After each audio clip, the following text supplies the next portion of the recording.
Hello mga B! So ilang araw na nga akong nagki-crave ng Chinese food kaya naisipan kong magluto ng simpleng Chinese style na ulam.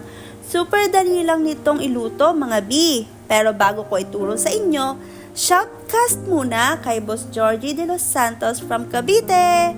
Ayan na boss ha, baka naman. So ayun nga mga B, inuna kong igisa yung pork para lumabas muna yung mantika niya. Halu-haluin lang para di masunog at hanggang maging brown. Importante na bantayan nating mabuti ang niluluto natin mga B. Hindi dapat natin pinapabayaan kasi maaaring maging hilaw o masunog pag nasobrahan.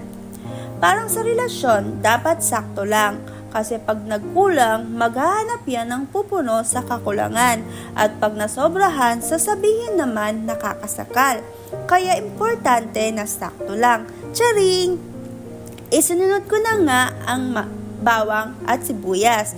At nang naaamoy na, pinaghalo-halo ko na.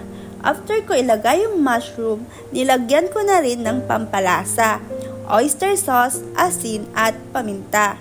Naglagay din ako ng tubig, rock sugar at soybean curd pala.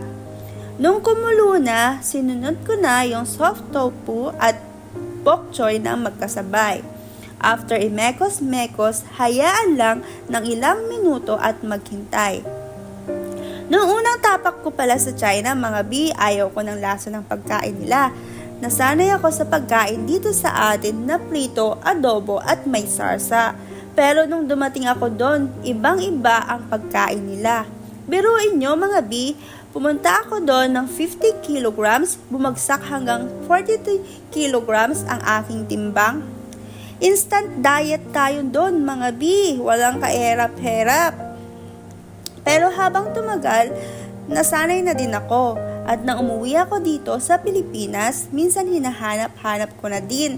Ganyan naman tayo eh. Pag nandyan, aayaw-ayaw. Pero pag wala, saka hahanapin. Charing!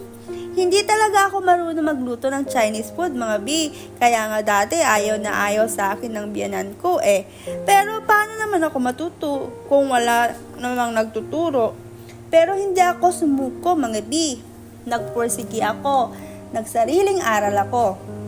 Inaral ko yung salita nila, kultura nila at pagluluto nila. Hanggang sa mag-success ako. Marunong na nga pala ako mag-Chinese mga B.